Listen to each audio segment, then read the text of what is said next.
Yeah. But a lot of the buddies we have, because they're going to be basic.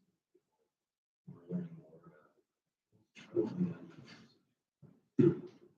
high school plus and they have associates. Well, The average supposed to be 6 figures, but I think they need like 110, but that includes all of the administration. All of Which is going to skew everybody substantially upwards. So the top so it's the average, the median, well below. I don't know that welders and pipe fitters and others that are going to be needed during the construction are going to easily pay 75. Especially when it comes to the 81. Which is, yeah, it's crazy the building. The trades are This building that's going on. All right, we are live. And Dave, you're in charge of running the show. it's called, general license service. Yeah, I'm not sure. That will actually help in all those employees who are learning those trades will finish with I-81 just as my friend was really flying. I mean, close to it. Yeah, I think You're saying 5 years, right? Yeah, Micron is supposed to have their first chips produced in the spring of '87. I'm sorry, 2027. Yeah. So, yeah. Because of your body is. But housing is going to be the issue, which is why.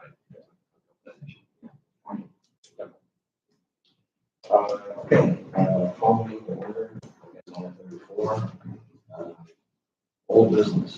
So that's the minutes from March 14th. And if you recall, that's our meeting, it's before our Paris reports are due, and that was to review our policies as we do on an annual basis and to review the Paris performance reports. I don't think that's happening. Is this suggesting that it wasn't just those members here? I will double check. I know I wasn't at the meeting. Well, I can move it I can still second. Yeah. So move to sign that, all in favor? Minutes are approved, thank you. Fee schedule discussion. We have 2 items that are worth noting. And the reason that the fee structure has come up is because I think we have traditionally had our administrative fee mirror the mortgage recording tax benefit, which was 75 basis points and had been for long before my arrival. And when Madison County boosted that to 1%, it was right around the time I think we were looking at Colgate bonds. And we mentioned the possibility of increasing, and that definitely caused them to waffle a little bit. And just based on that initial discussion and that point, we did not pursue it any further. But I think it's worth looking into. Our application fee, when folks submit their application, $250, and to be honest, that rarely covers our cost of publishing it in the newspaper. Yeah.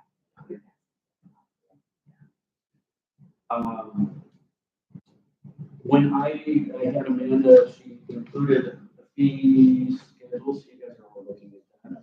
And as you can see, just about everybody is at least 1%, 3/4 of 1% in Sarasota, in Clinton County.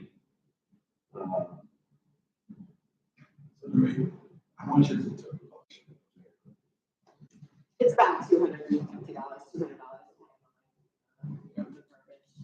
And then posted, I mean. Yeah, we're sending certified mail, and I assume that the legal fees for drawing up the public hearing documents, the notices, the affidavits of mailing, they probably wrap that into their legal fees and discharge that on at the end. So we never see that directly. Sorry to interrupt. No. That's a really important point because we've been talking about yeah, and clearly we need to raise that. Yeah. So the question is $500 or $750? Yeah.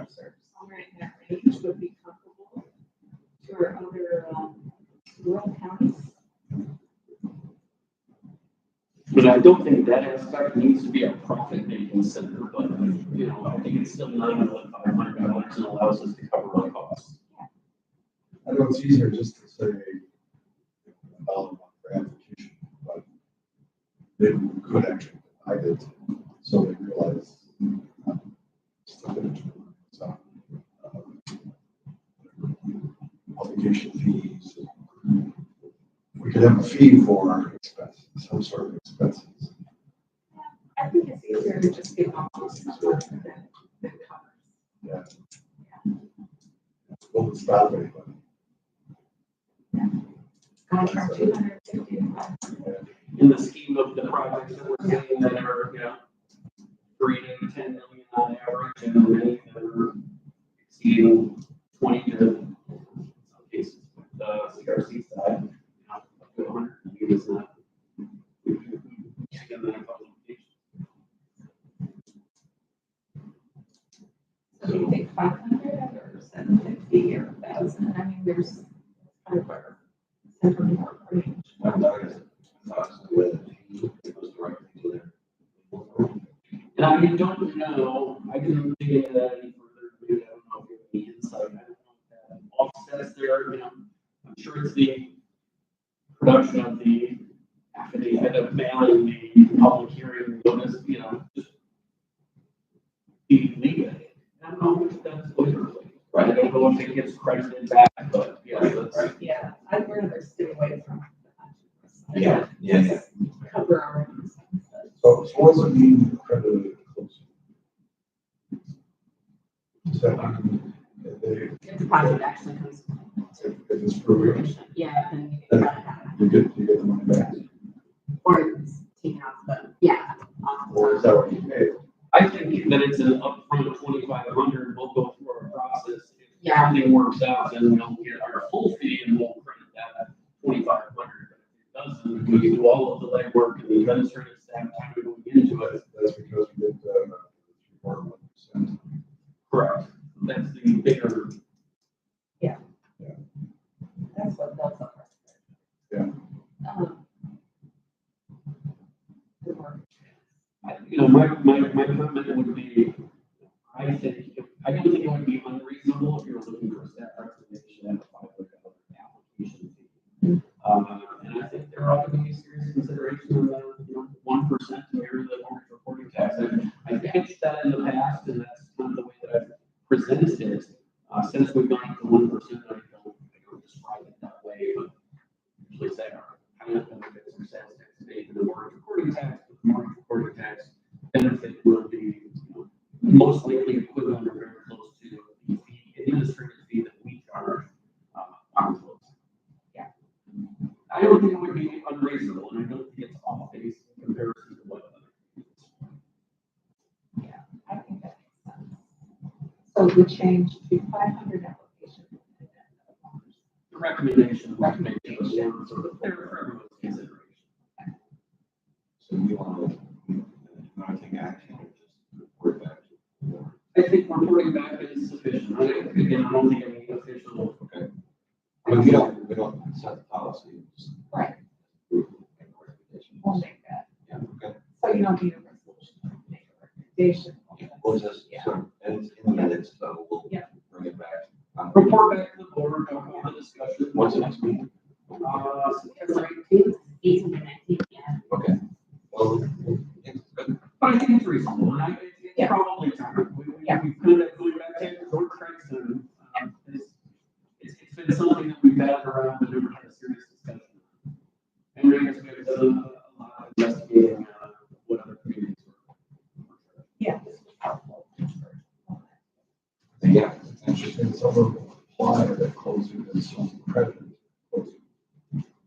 You don't think that's one we're saying? No. Yeah, I can see that they would, when I got a $500 application fee, $1,000 commitment fee applied and closing. So that $1,000 doesn't happen unless they have to close on it. Then some of them, I think, are probably giving the money back. They're actually, if it's successful, they credit it because, again, fees that they generate from the project. Right. over time, or just Yeah. commenting on it. Two different approaches. Yeah. 500 is 1%. And we'll take that back to the board, in our September. Housing policy discussion. Yeah, so, Russ had brought it up at the last meeting. We have not had a lot of housing applications. But, I think Russ's point is good. Just simply, should we be, differentiating affordable housing versus market rate housing versus senior housing, maybe even assisted living housing? And we do anticipate an assisted living application could be coming from healthcare and 2x4 construction. They have built one senior housing facility on the Omega Hospital campus. The original, vision from the previous CEO from Gene Morial was there will be 4 different housing units with senior housing. The next would be senior housing with quasi assisted living. The next, closer you get to the hospital, the more services you may need. I could appreciate the concept that was over a decade ago. They built one unit and they're looking at a second. But again, I think they're looking at construction costs and affordability. And they will, at least the preliminary discussions I've had, and I lined up a meeting with the mayor of the city of Ohio and the United School Districts with 2x4 construction. I was there also to talk about a pilot based on their effective rents. We've talked with Chris Canada, our council on it, and we've got several examples of other IDAs in which they've been able to work on a pilot. And again, it would be a deviation from our UTEP, but we don't have an application yet. We're just in preliminary talks, but again, it's a community service, it's senior housing, it's partially assisted living, and I think just in the future, based on that example, based on what we've considered in some projects that we've incentivized, Governor Hochul has talked about a need for 800,000 units over the next few years, and has broadly stated, as was mentioned in the articles that Russ had shared, broadly said that we're going to need to have a lot of different incentives, and IDAs are part of that picture. I think Sean Griffin was with Harris Beach, and was quoted in one of the articles. There are IDAs elsewhere in the state that are participating, and there are state legislators who are pushing back. And part of the question is IDAs are industrial is in the name, and how do you define a commercial project? And a lot of the answers, a lot of people, a lot of IDAs have been relying on. We need to develop the economy, and the economy is going to need workforce. The workforce housing is a necessary component. So, as part of our overall development of the local economy and to help support existing and future businesses, we need better, more options for housing, and we're short at the moment. But as maybe a basis, introduction to this topic. And Russ, correct me, and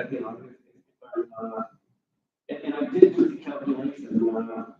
Median household income, we talked about earlier, the definition of workforce housing or affordable housing, and one definition would be defined as housing for individuals and families with incomes at or below 130% of the median household income. Madison County's range of approximate median household income is 68 to 70,000. I did that. I don't have what I entered as far as the number of individuals living in that. But 100, if between that would be 69,000 a year, 130% of that would be 89,700. Some perspective. Think so? Yeah, 90.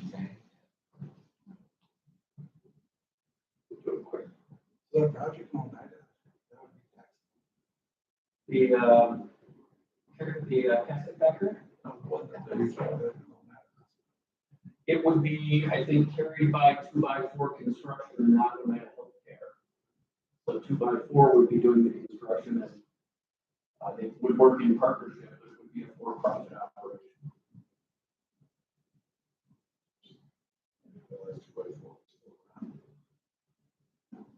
They, any discussions that I've had with them on healthcare and new construction always included 2+4. The Gorman Foundation, again, they have Others are going up.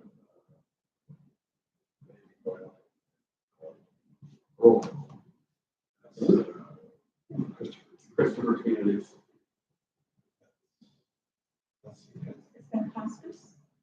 No. 40 units, old school. Ralph Monfort, had courted them many times, in the aging in place concept of we need, these types of facilities for our aging population. But Christopher Communities is one that's, it's a very well-known name in New York So State. will that be, I don't know that, I assume so.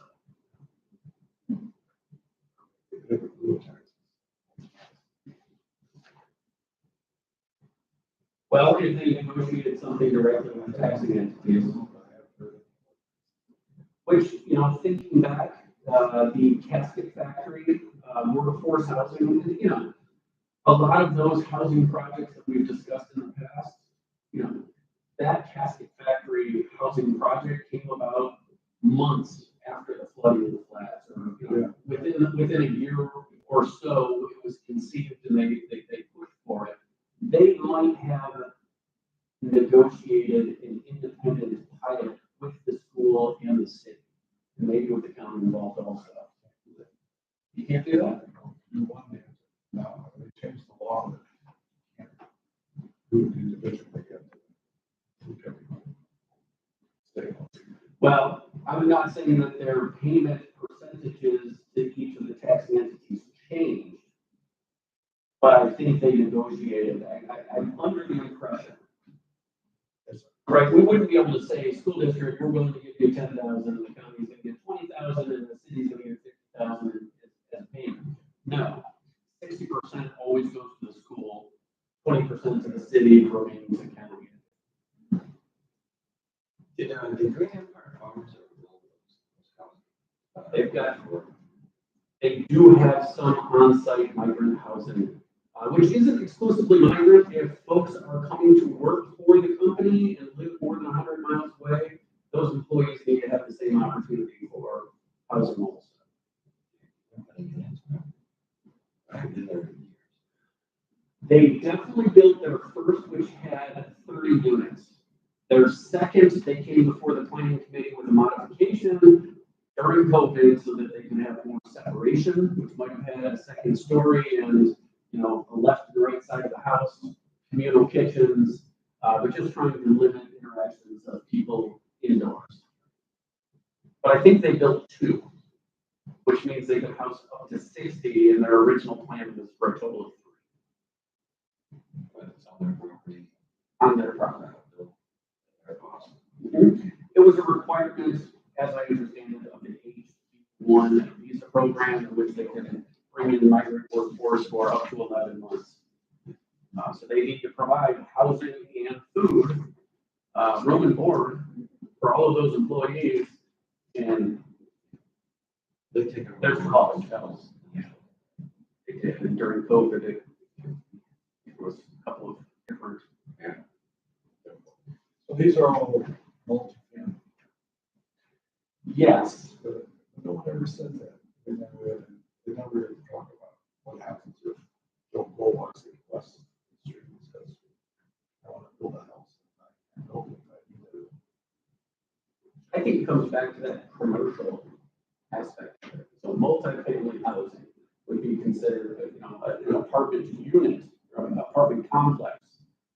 Individuals, if there was an example, I think, in Steuben County, in which a developer came and said, we want to build 30 homes.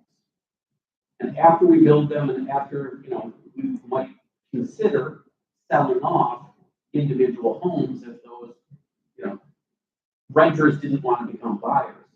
And Stu Banks said this will become more difficult because each one of those individual homes that get sold off will come off the pot. I think it becomes more difficult, and I think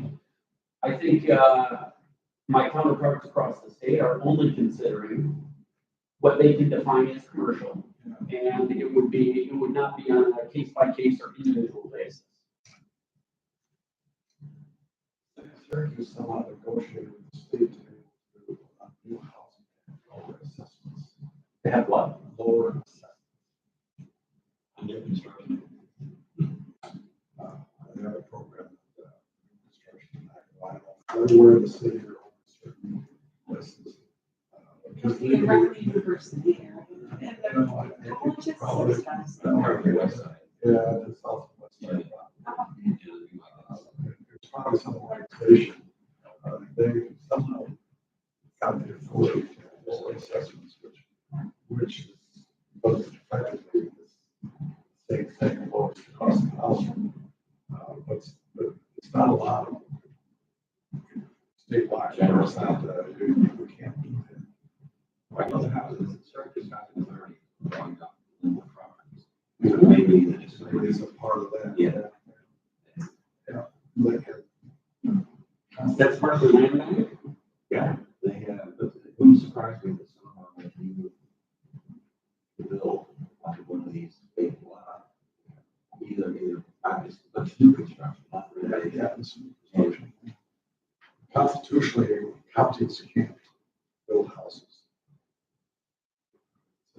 They're not allowed to, I think that's partly why they have all these housing authorities, which typically might have gone through a county agency. Yeah. County agency to do it. I remember when we started to do housing, money for housing through CDBG grants. That was an issue. Counties can't participate in housing. How do you do it? Well, you can use housing state. That's not true. Counties still don't do it unless they have a special. But does federal money only come to New York State via block grants? I would think so too. But it doesn't really make a difference here as well. Well, I think we should have some policy. We should have a policy. We should identify. I'm not against larger housing assistance. So I guess so long as I'm not sure I just want to incentivize. Yeah. If it's Broadly across the board for market rates. yeah, if it's necessary to encourage them, then I'm not against it. I like reuse. I like, you guys know if you want them. Yeah. Brownfields, you have to bring us, mixed use commercial downtown redevelopment. Yes. Affordable housing or market rate housing or not market rate. Workforce housing. Those are all, I think, they should be encouraged. It's really just straight market rate housing. We address that. I saw some of the things I know in Western New York. They were requiring that in order to require developers to show that they actually couldn't do it, almost like they qualified. Essentially, they were saying, you're prove to us that you need our assistance. That's not such a good idea either. Exactly, we could do that. I don't believe it. Yeah, that's That they start cooking the books and so on. Yeah. But, you just like to go through that hoop. yeah, Yeah, I mean, we just had that one box.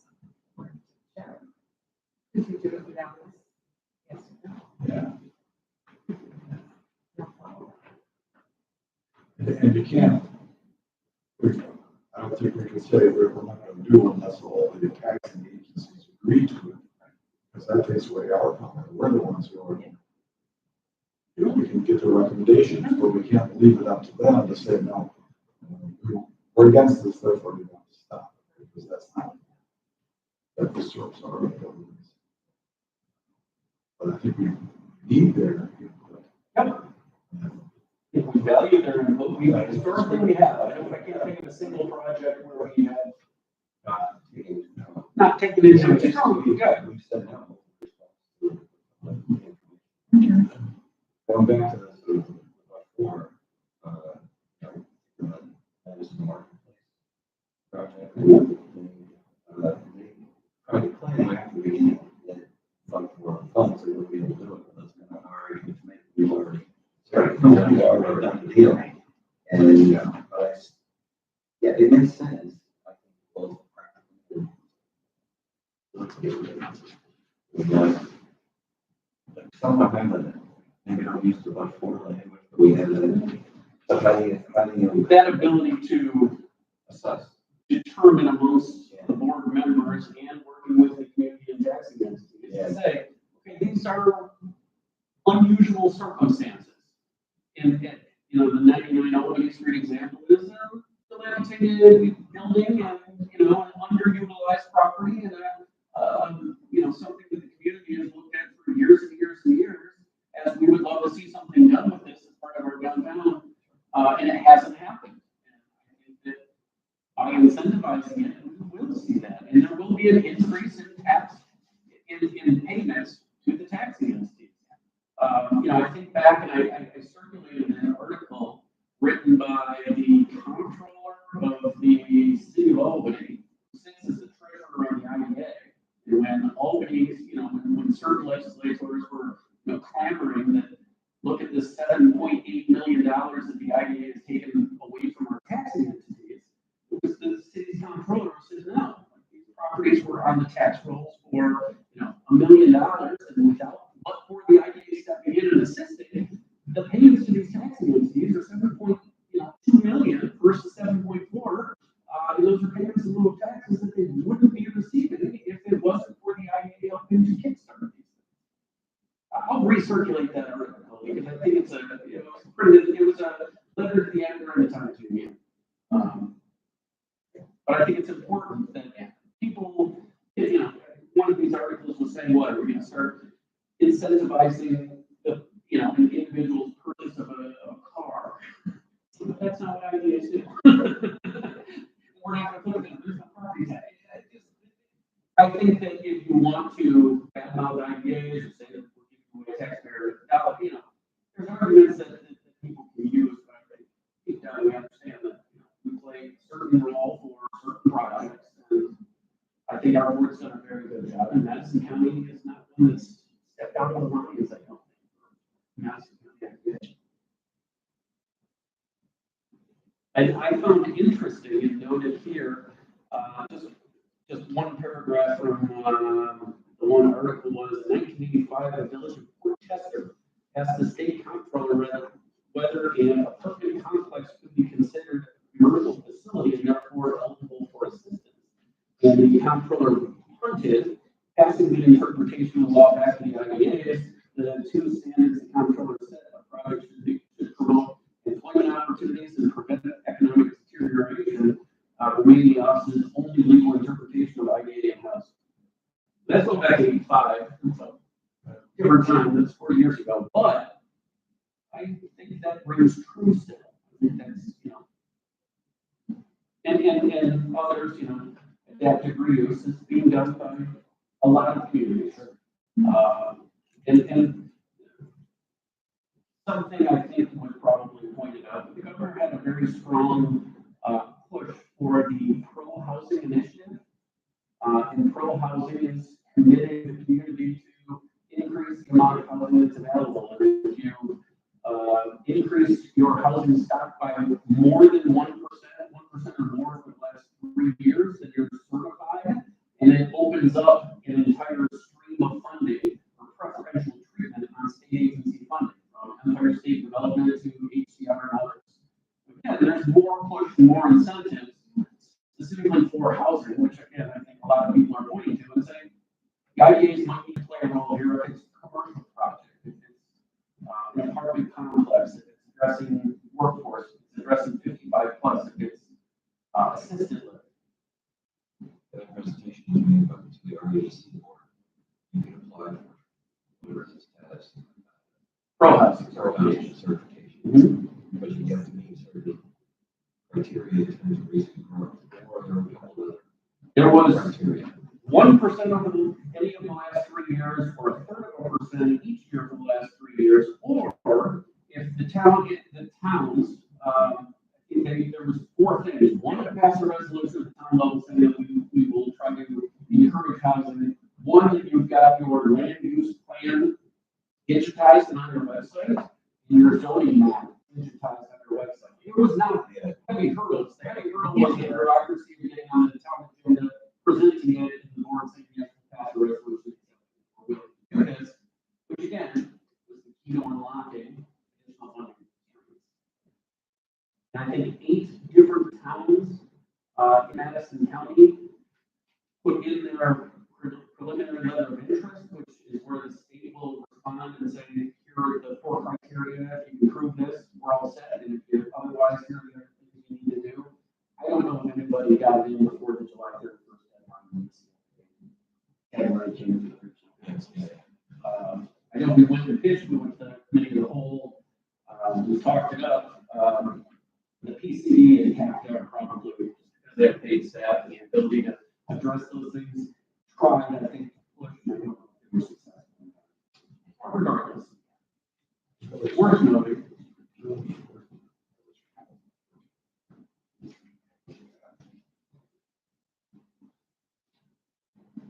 Yeah, Casanova is still trying to react to the college schools and some of the plans, related to adapt rates of that campus may evolve. Start to make talk about. Is the state engagement, state police engagement, is that for the entire campus or? And it's for now, they got the entire campus. They did try to sell that parcel separately, and I haven't heard you guys. No, they haven't. It would have been a great idea, but.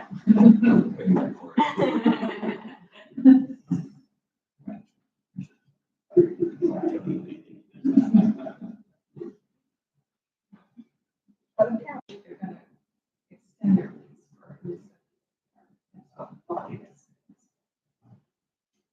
So this project you guys are sitting on that floor, that's a little different approach. About how benefits would be given. The preliminary discussions that we had would be, that they would look for a deviation from our uniform tax. Our UTEP is a 10-year break unless it's a target industry, that is a 15-year break. I anticipate based on the preliminary discussions and based on what the developers have said, it's going to be necessary to help make the project happen. That they will come to us with a percent of effective rents. And again, they'll need to come to us and make that proposal. We authorize rate. Yes. Generally speaking, our uniform tax exemption policy ought to be the vast majority of projects that we do. On certain occasions, and one of the only ones I can think of would be Green Empire Farms. Even in that case, it wasn't a huge deviation. It was still following our 15-year target industry with the 5 years at 100%, still making a higher payment. And there were different considerations and reasons why they needed that. And it wasn't, I don't think it was a heavy lift on our part. But yes, anytime that we get a request for a deviation, we need to hold a public hearing, we need to notify the taxing entities. So there's an additional step, but if we know up front, we can tackle the public hearing on both topics. So it seems like we're all in agreement that we should have some policy. And are you in a position to develop a draft policy that we can consider? Yeah, Kim. I think it would be difficult. I don't know, and I think we should rely to some extent on the council. But I think the Madison County IGA has been reasonable, and has always communicated both with the developers requesting benefits and with taxing entities, that having some variability could help with it, and maybe there is a formal policy, but adaptive reuse, downtown revitalization, workforce housing, if we can point to specific projects, as we did in the Hardin project, the hospital, the school, and the city were pushing properties, a vacant warehouse in the middle of downtown, and we would love, based on the need to recruit in a certain level of workforce, for you to incentivize it. Otherwise, the property is going to sit valued at $100,000 on the tax rolls and be a non-productive property. That, I think, you as board members were able to say, we understand those different variables, but I think a clear understanding that affordable housing and senior housing and adaptive reuse are all things that we're willing to consider. Is there something short of mentioning words here? Is there something short of a policy that we would approve or vote on? Is there some sort of a statement of guidelines that we might, that we can put on the website that tells the public and tells prospective projects that what our position has been or what our position will be? The spreadsheet that was provided in the handout, that third, fourth column over on the right, says, much like IGAs can't do retail, but we can do retail if they are serving a market that's outside of our economic area. So in Madison Marketplace, they went and did a market study. And they said, hey, we're going to be pulling from Oneida County, and Shenango County, and Otsego County, and more than 75% of our business will come from those communities and not cannibalizing Madison County or our economic region, which is Central New York.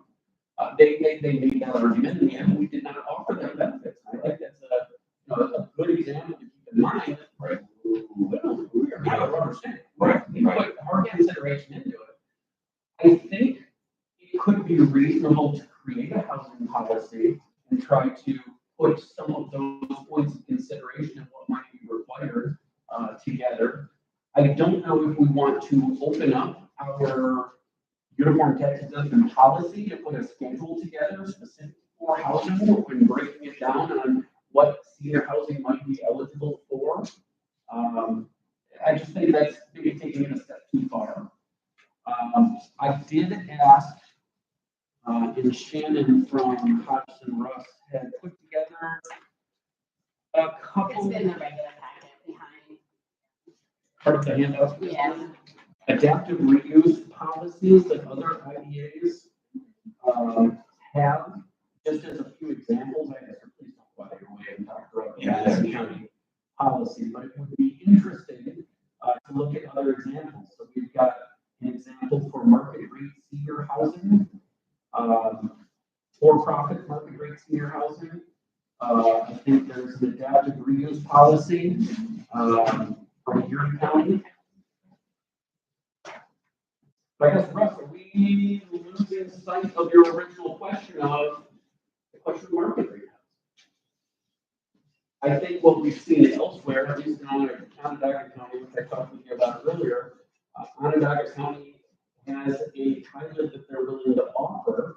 And I think their housing policy specifically states that X amount, be that 10 or 15%, needs to be affordable. And I think affordable is defined at 20 or 30% above the median household income.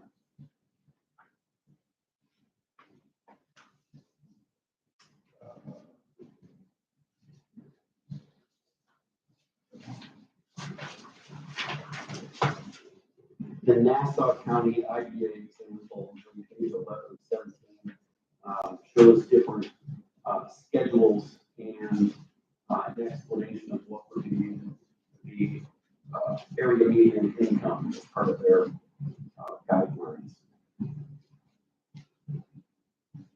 And other considerations that Onondaga County mentioned was such as one that they might have recently lifestyle considerations. So adding pickleball courts, bocce courts, and other things to a commercial housing project would also be one of those things that helps to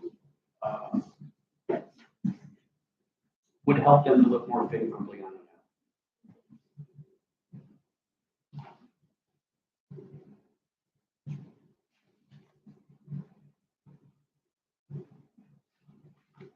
Well, in the Amherst matrix too, they have some reference to walkability. Where is that? Oh, market, no, the last page, the market rates.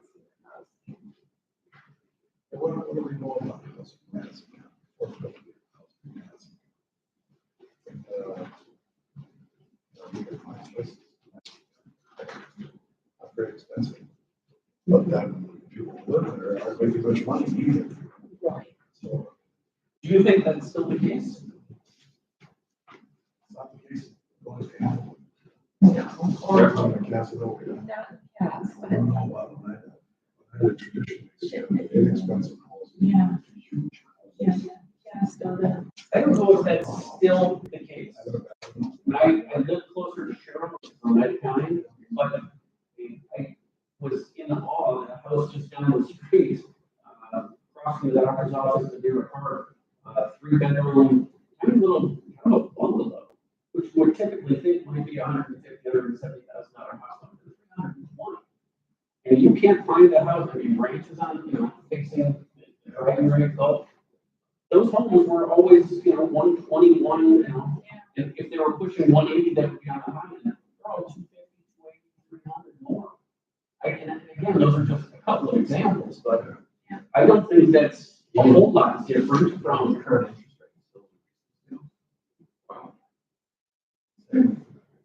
So has there been an update to the kind of countywide housing survey or market assessment? The county put together a housing study, which I'll also circulate to you in anticipation of the full board meeting. But it doesn't get into a lot of details. It's looking at demographics and census numbers are almost a couple years behind. But I do think, even with today's interest rate, that communities that are desired and school districts that are desired, they are seeing a large, a substantial increase in housing. I think Onondaga County probably is the closest example where we can look at big picture, and they said that it's one of the fastest growing markets in the country. It was up 12% last month alone, or something ridiculous. But housing is up nearly 100%, I think, from just a year or two ago. And I don't know if that's the micron effect.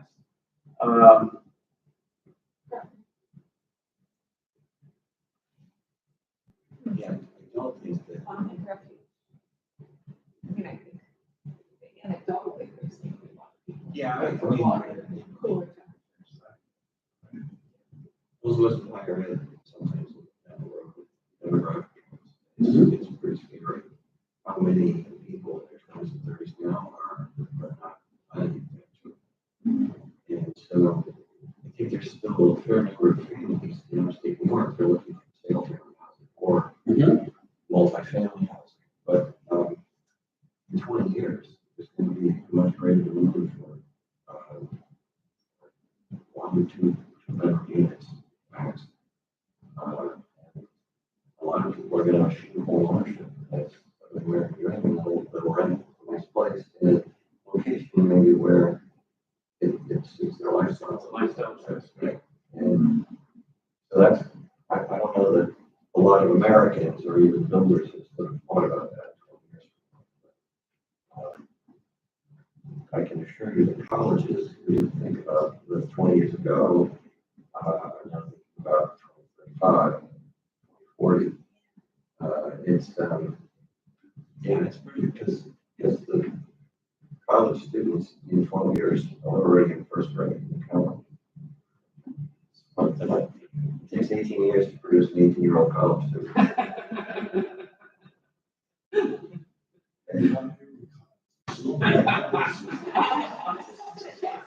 But 2 years out, my son is going to be a senior this year in high school, but his class was the lowest the school board, so not this coming year, but the year after should be your lowest point. in Yeah, potential enrollment. At least for New York and the North. In generally speaking, it's the birth effect of 2008. But a lot of people who were in those years deferred more than they just decided, okay, I'm not having kids. So there is a recovery. It wasn't just that year. Yeah, there is so I think juniors and seniors are the lowest across New York State this in the next couple of years. But it grows only slightly after that. And it actually dips down again if you look at the elementary school. Not the Casanova, but yeah, well, I've got two grandchildren that are in. Yes, and it's amazing. They take the stage, right? All seventh graders. The fifth graders like twice as many fifth graders. Wow. So it fluctuates each year, but yeah, but rural districts are going to be challenged for sure. Yeah. So when you ask what should we be doing with this? I will work with our council and potentially put together a housing policy that is broad, that considers, as we see in the first example, with market rate senior housing, that on a case-by-case basis, based on local official support, based on, being in a more dense area like a village, or city, complies with local comprehensive plan, walkability, adaptive reuse, vacant or brownfield, not vacant, not greenfield, but brownfield lots ought to have greater consideration. And potentially, a percentage of market rate housing that includes affordable housing or workforce housing or attainable housing, however we want to define that. So is this something that we should consult with Madison County or other taxing entities? Should we let them know? That we're considering a policy, or we're going to recommend a consideration of a policy? Maybe I have to what we're considering. Yeah, I don't Yeah, you don't have to. Yeah. I don't think this is. Yeah. It's their taxes we're taking. Yeah. I think we cover that. I'm sorry. No. The example you gave about the calculation, if you are, looking ahead, Yeah. this is an investment that's going to give more taxes. Yeah. Taxes. I think It's that's more what than we're it pays doing. for itself. Yes. And that's always part of the pitch.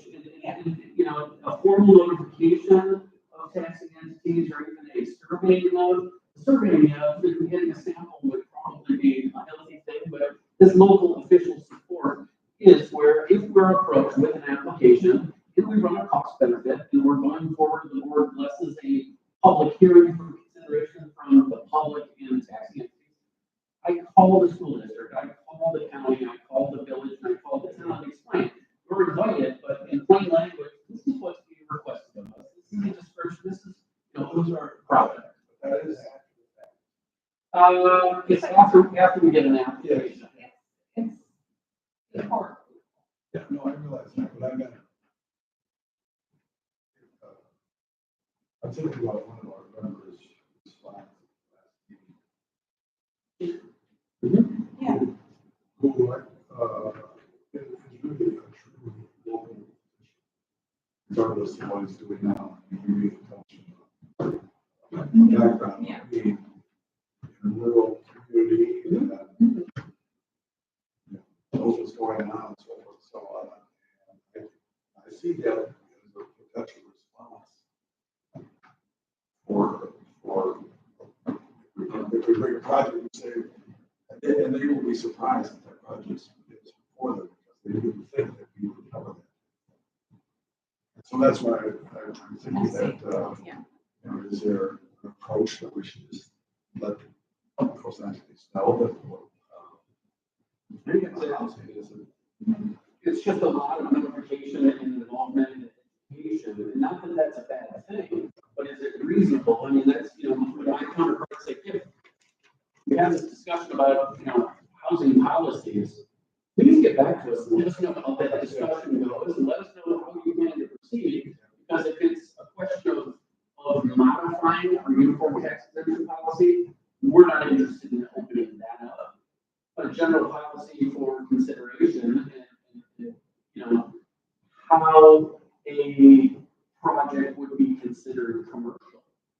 Also, so I don't have a problem, but I don't know if the Stockbridge, Mooresville Eaton school districts versus the Canastota school district versus the Casanova school district, if they're going to understand as well as the mayor of Hamilton. And that's just a lot of affected taxing entities that we don't get a lot of projects as is, that on a case-by-case basis, we can do some education on those that might be impacted. Yeah, no, I don't mean to push back. Well, it might be, like Scott Hamer or someone to what we're discussing. As a guest. It could be while we look at the planning department. Or you're in contact with superintendents. Sometimes. Sometimes. Casual conversation is, or just bring up the issue.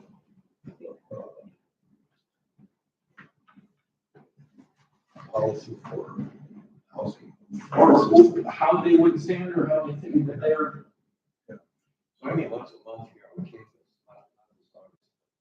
once a month I meet with the superintendents, mayors as well. Cover college-related business. We also want to keep them as this effort to merge, and we had almost leave regular lawyers all over that. Anyway, that might be an interesting group because we often look for some clear picture of one of the things. In September, we're going to do a presentation on community schools and impacts to colleges and districts in a positive way. The chancellor's anxious for college, SUNY colleges to become more embedded into the educational framework.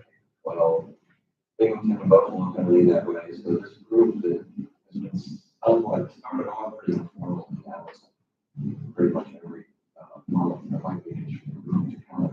If you're looking for, a different topic, I would be happy to come in and have a discussion. Because I love their perspective. Yeah, I think you'll get it. I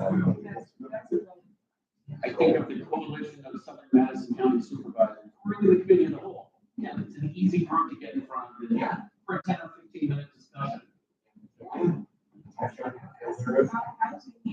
Yeah. Tell us what's going on. Maybe more importantly, what can we do to help? What can we, Yeah, so what challenges do you There's also a county mayor's group that wants. Not all mayors can, it's the same sort of thing. But that might be 3 groups and kind of capturing Yeah.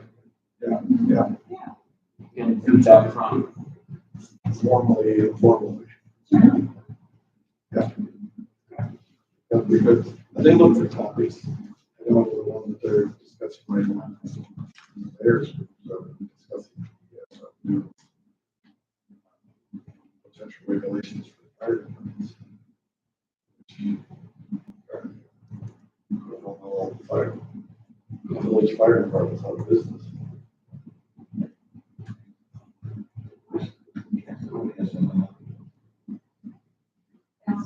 Yeah, he can't function as you're lucky. He's not a moral proper son of this district. Yeah, he was interested in merger. What do they want with the Casanova merger with? National already. And Greg Malloy, superintendent of Mooresville District, kind of shot with different concepts. So there's very large incentives at the state level. Money on the table if you would merge. In a variety of ways, you merge adjoining districts. So Casanova, it turns out the tax rate in Mooresville is way over. Casanova is a huge financial benefit, at least as he puts it, for the campuses, for the districts to merge. And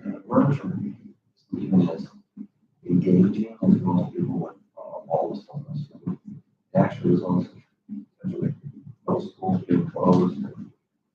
Anyway, Just that, as always, much lower, but no, because we have rate is much higher than it wants to be per thousand. Yeah, what that part is pretty clear. because it was not good stuff. It's not a much bigger budget.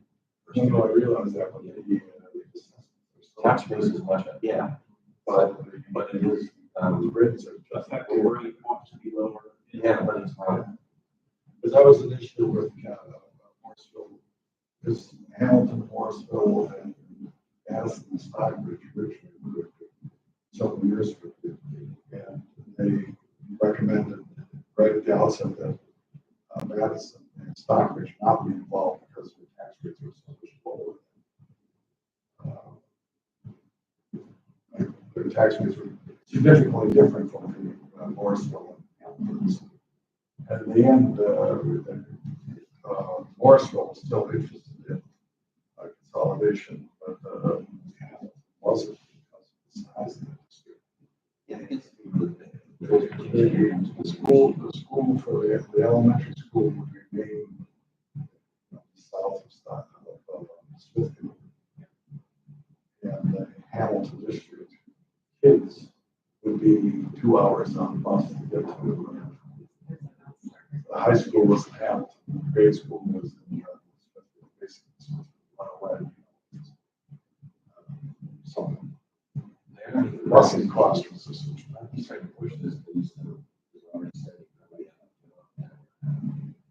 So, anyway, we have this group that might be interested in commenting on this, possible policy.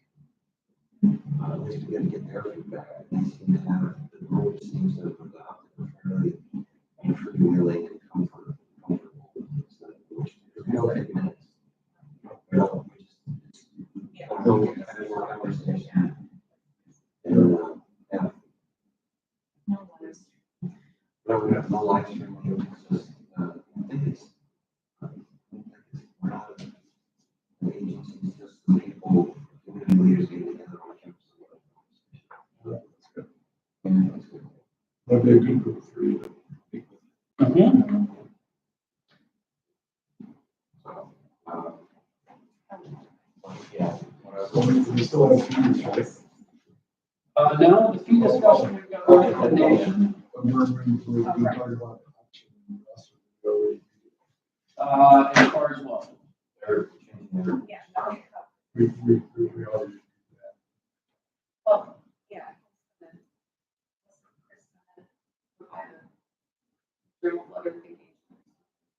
Oh, yes, I don't have, That's not on the agenda. that was not on the agenda, just, That'll go. yes. We don't. Just, I'm sorry to not be engaged in that, but just looking at tax rates from 2013, Morrisville's mill rate for the school taxes is $16.56 per 1,000. Cass schools at $19.08. Just, it was an, I was surprised when, I don't have any, but, where you handed out, so it's a pretty compounded case to be made, but even he has understood now that some loyalties die very hard, and people are being asked, in many cases, the people that graduated from the warriors for life. So,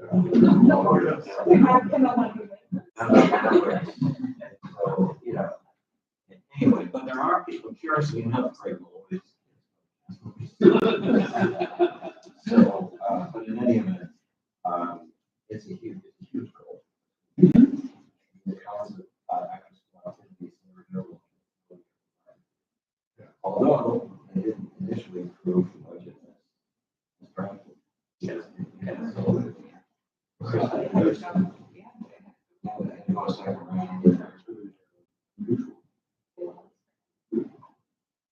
So, yeah, I don't know the cast know like you do, but, change doesn't come easily to many communities.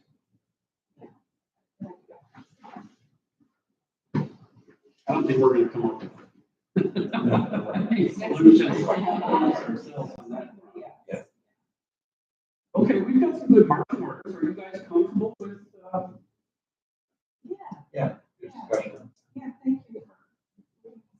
and do you think it's appropriate for me to engage Officer Ross to ask them to, Policy. yeah, Sure. for the board's consideration, and we'll bring that. That, unless it's sort of a harder charge. Is that gonna cost us $10,000 or?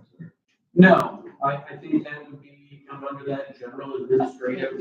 Yeah, that would be a fine example. And we, you know, in the past, we've used them for those types of questions, and that was kind of part of my consideration and asking Shannon. She shared with us some examples, but then Dr. Upper would make anything yet. I'm glad we were able to have the discussion, and there's probably some other considerations that they would recommend that the board put on their radar before we formalize. What's her role there?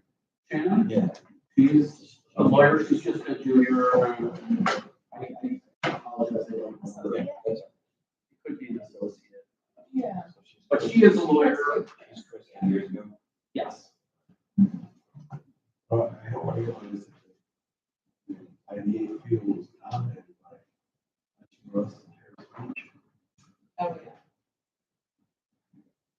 Yeah. Some of those articles. There's this investigative report that comes out of Western New York. That's what Yeah, they're just But Barkley Damon, we know, is kind of in the game also. So, those are the, you know, those two, Harris Beach and Hobson Ross, definitely are. 10:34. Yeah, entertain a motion to adjourn in exactly 1 hour. we adjourn. second. All in favor? Aye. We are adjourned. Thanks. You've already made this.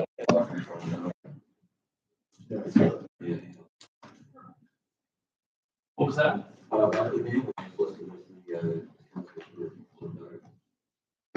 Yes. For their IDA.